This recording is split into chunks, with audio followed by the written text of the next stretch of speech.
बड़े मोजी को मारा,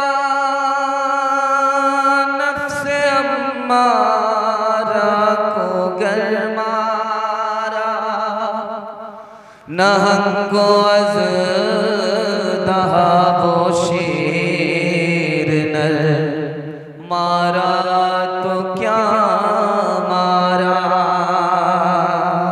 गया शैतान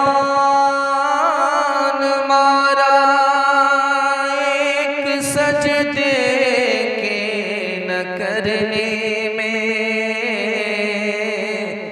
अगर लाखों बरस सजदे में सर मारा तो क्या मारा। न चित कर सके नफ्स के पहलवा को, तो यूं हाथ पाँव में ढीले न डाले। अरे उससे कोश्ती तो है उम्र भर की, कभी तो दबा ले कभी वो दबा ले। जो नाकाम होता रहे उम्र भर भी, बहरहाल कोशिश तो आशिक न छोड़े। ये रिश्ता मोहब्बत का कायम ही रखे, जो 100 बार टूटे तो 100 बार जोड़े। बड़ा खूबसूरत जलसा निकल गया, बड़े हौसले से आप जवाब नजर आ रहे हैं। सुनने के लिए मुकम्मल तैयार हैं? दोनों हाथ उठा दीजिए इंशाअल्लाह। मनमानी करके जिंदगी गुजारेंगे, हाथ उठाइए इंशाअल्लाह। पिंडाल में है या ससुराल में है ये पता कर लेंगे। 3 सवाल से मेरा पैगाम शुरू हो रहा है। मजमा जो कुछ भी है ये तमाशाई नहीं है, ये सुनने के लिए बैठा हुआ है। जो तमाशाई था देखने के लिए आया था वो चला गया, जो सुनने के लिए है वो जमा है। दिल से दुआ देता हूँ अल्लाह हमारे सुनाने को आपके सुनने को बेहद कबूल फरमाए। 3 सवाल से मेरा पैगाम शुरू हो रहा है। बेटे 3 तरह के हैं, कौन नालायक है कौन लायक है, ये मेरा पहला सवाल है। दूसरा सवाल है घर के इल्म से 3 आदमी महरूम होते हैं, पहला दूसरा तीसरा कौन है। और तीसरा सवाल है कि पूरे मजमे में अच्छा कौन है बुरा कौन है, ये कैसे पता चलेगा। 3 रास्ते से पता चलेगा, पहला और दूसरा तीसरा रास्ता क्या है।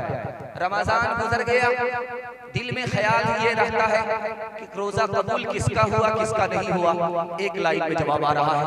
आखिरी सवाल है 3 आदमी बहुत अच्छे हैं 3 आदमी बहुत बुरे हैं, बुरा कौन है अच्छा कौन है। सुनने के लिए तैयार है? जोश के साथ हाथ उठा दीजिए इंशाअल्लाह।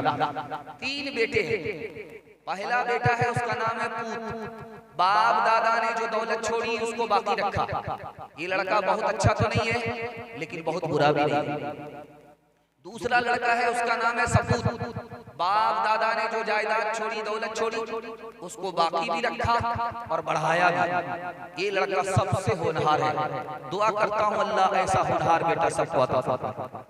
तीसरा लड़का है उसका नाम है कपूत, कि जिसने बाप दादा की दौलत को भी बर्बाद किया और आगे बढ़ाया भी नहीं।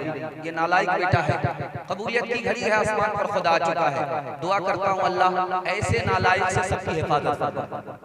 घर के इल्म से 3 आदमी महरूम होते, इल्म की नाकदरी की वजह से घर के इल्म से 3 आदमी महरूम होते। बेटा बाप के इल्म से महरूम होता, बीवी शौहर के इल्म से महरूम हो जाता, नौकर मालिक के इल्म से महरूम होता। कैसे पता चलेगा कि आदमी अच्छा है या बुरा है?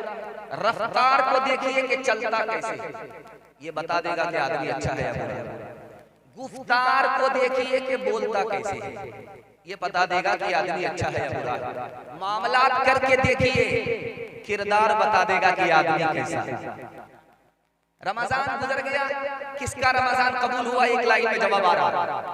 रमजान से पहले बिगड़ा हुआ था, रमजान आया सुधर गया, रमजान जैसे ही रुखसत हुआ फिर बिगड़ गया, जहां था वहीं पहुंच गया, रमजान कबूल नहीं हुआ।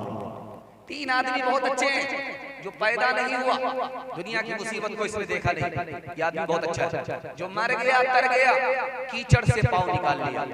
और तीसरा आदमी जिससे हमारा कोई ताल्लुक ही नहीं है, क्योंकि जितनी जल्दी ताल्लुक होता है उतनी जल्दी ताल्लुक खराब होता है। 3 आदमी बहुत बुरे हैं, बादशाह होकर के झूठ बोले बहुत बुरा। कंगाल आदमी जेब में फूटी कौड़ी नहीं, सर उठा रहा है, तकब्बुर कर रहा है, बहुत बुरा। बूढ़ा हो चुका, कब्र में पैर लटक चुके, गुनाह कर रहा है, जिना कर रहा है, बहुत बुरा। हाथ उठा करके वादा कीजिए तौबा करेंगे इंशाअल्लाह। बुढ़ापे में तौबा करेंगे, हाथ उठाइए इंशाअल्लाह।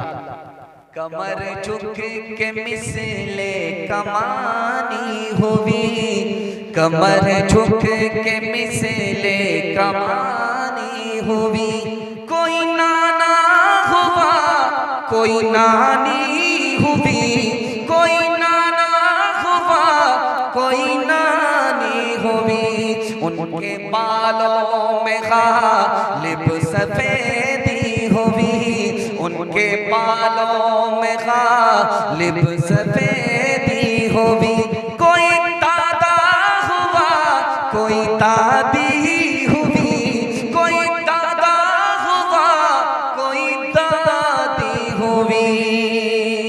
पहला पैगाम खाता खुल्ला है, दूल्हा के हवाले से आपको सुनाने के लिए जा रहा हूं, सुनने के लिए तैयार हैं? दोनों हाथ उठा दीजिए इंशाअल्लाह। सब काम पहले होगा, निकाह बाद में करेंगे, हाथ उठाइए इंशाअल्लाह। ध्यान रखिए, आपके दिमाग का भी जायजा बराबर लिया जा रहा है कि आप हमारी तरह रांची जाने वाले हैं या सीतामढ़ी में रहने वाले हैं, कहाँ जाने वाले हैं आप? ध्यान से सुनिएगा, जल्दी से निकल जाएगा। दूल्हा को बिठा करके अल्लाह के रसूल ने कहा, दुल्हन से ज्यादा तुम्हारी कुर्बानी नहीं है। या रसूल अल्लाह, कमाते हम हैं, ये तो रानी बन करके मलका बन करके रहती है, इसकी कौन सी कुर्बानी है? कहा निकाह से पहले अगर तुमसे कहा जाता कि तुम्हारा निकाह होगा, माँ बाप को छोड़ना पड़ेगा, रिश्तेदार को छोड़ना पड़ेगा, तुम कुंवारे रहते निकाह नहीं करते, कुर्बान जाओ इस लड़की के ऊपर कि तुमसे इसने निकाह किया, घर को भी छोड़ दिया, माँ बाप को भी छोड़ दिया, खानदान को भी छोड़ दिया, इस लड़की से बढ़ करके तुम्हारी कुर्बानी नहीं है। हजरत उमर ने एक नौजवान से कहा कि बीवी की शिकायत लेकर के आयो, शिकायत तुम्हारी भाड़ में जाए, तुम्हें पता ही नहीं कि एक बीवी तुम्हारे ऊपर 4 एहसान कर रही है, तुम्हारे बच्चे का पेशाब धोती है, भंगन हो गई, तुम्हारे बच्चे का कपड़ा धो रही है, तुम्हारा कपड़ा धो रही है, धोबन हो गई, बाप ने रानी बना करके भेजा था, तुम्हारे लिए खाना पका रही है, बाबरचन हो गई, तुम घर छोड़ करके उसी के भरोसे चले जाते हो, वो घर को बेहतर हालत में रखती है, चपरासन हो गई। एक औरत तुम्हारे ऊपर 4 एहसान करे, तुम्हारी शिकायत तुम्हें भाड़ में झोंके। सच्चाई ये है कि जब तक बीवी जिंदा रहती है हमको कदर नहीं, जब मर जाती है तब आंसू बहाते हैं, तब कदर होती है। लेकिन अब तो सांप निकल गया, लकीर पीट करके कुछ नहीं होता। एक लाइन में जवाब आ रहा है, बीवी क्या चीज होती है उस बूढ़े से पूछिए जिसकी जोरू का इंतकाल, माँ क्या चीज होती है उस बच्चे से पूछिए जिसकी माँ गुजर गई। सर सैयद अहमद खान साहब रहमतुल्लाह अलैह, दुआ कीजिए अल्लाह उनकी कब्र को नूर से भर दे। उन्होंने कहा कि आज पूरे हिंदुस्तान में, पूरी दुनिया में इस्लाम पर भी लोग हंस रहे हैं, मुसलमान पर भी लोग हंस रहे हैं। क्यों?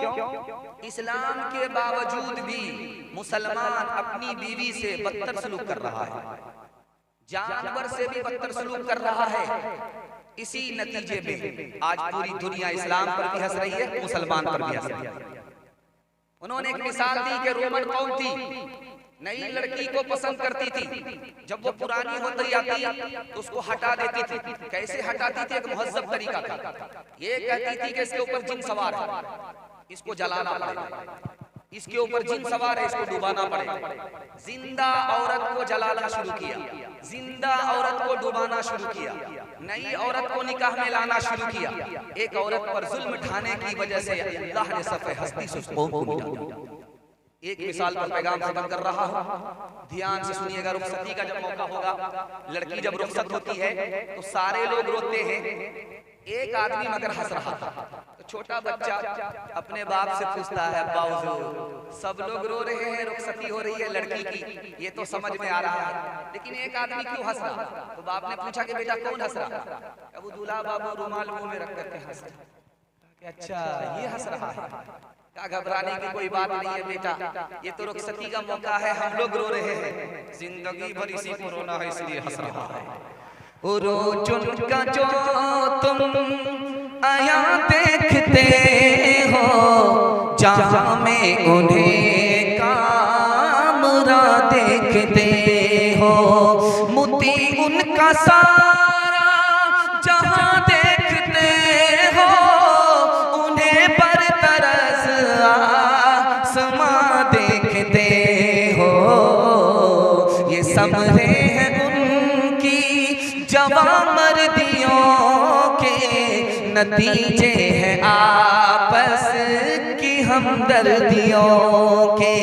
ये समरे हैं उनकी जवां मर्दियों के, नतीजे हैं आपस की हमदर्दियों के।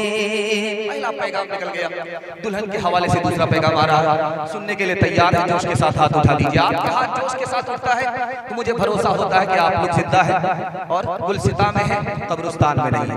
अल्लाह आपके ज़मीर को जिंदा फरमाए। दूसरा पैगाम दुल्हन के हवाले से आ रहा है। हज़रत उमर ने अपनी बेटी से हाथ जोड़ करके कहा कि बेटी, एक बार तुमने अपने शौहर की नाफरमानी की और तुम्हें तुम्हारे शौहर नबी ने तलाक दे दी। मैंने तुम्हारी तरफ से माफी मांगी, नबी ने तुम्हें माफ कर दिया, दोबारा निकाह में ले लिया। बेटी, आइंदा कभी अपने शौहर को नाराज मत करना।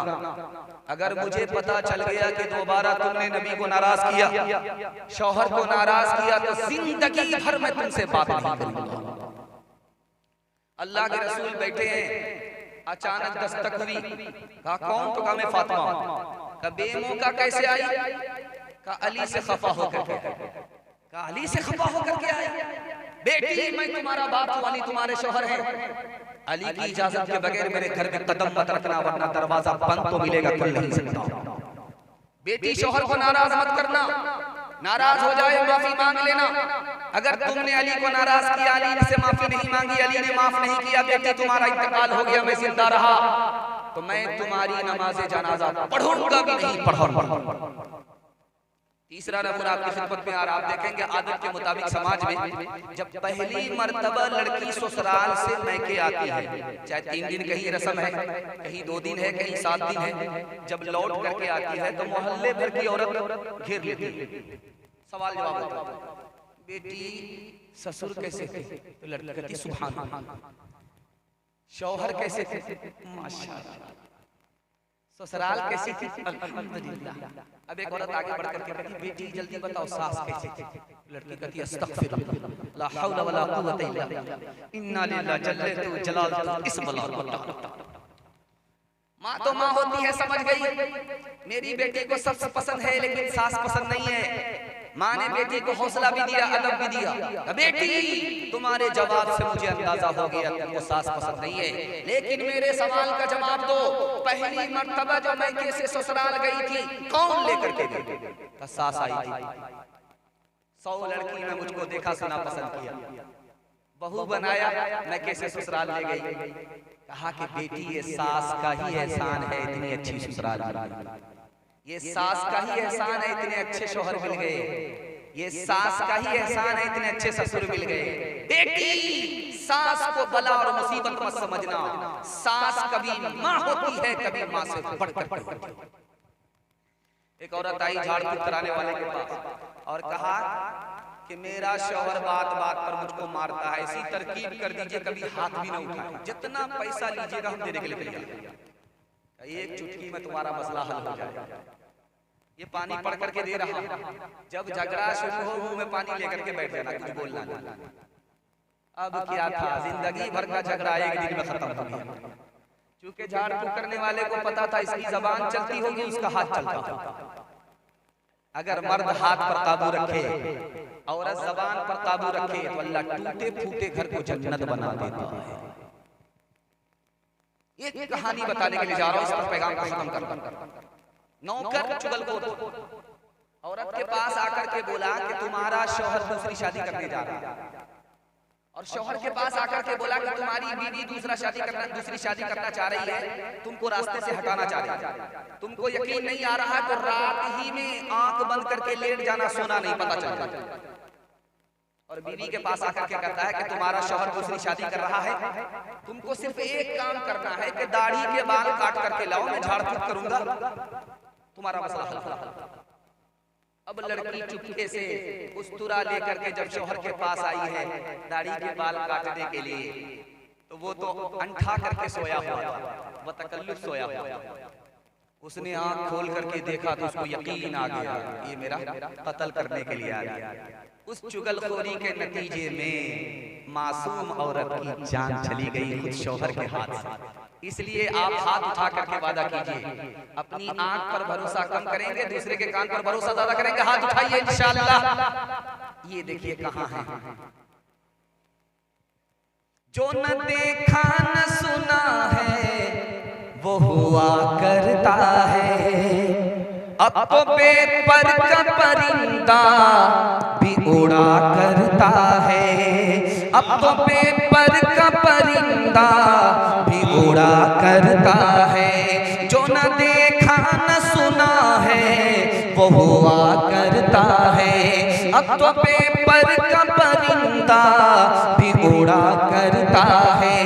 गालियां कोई दुआ कोई दिया करता है। अपना हर शख्स का किरदार हुआ करता है। अपने घर में भी सुकून से नहीं रह पाता मैं। अपने घर में भी सुकून से नहीं रह पाता मैं। रोज घर में मेरे तूफान उठा करता है। रोज घर में मेरे तूफान उठा कर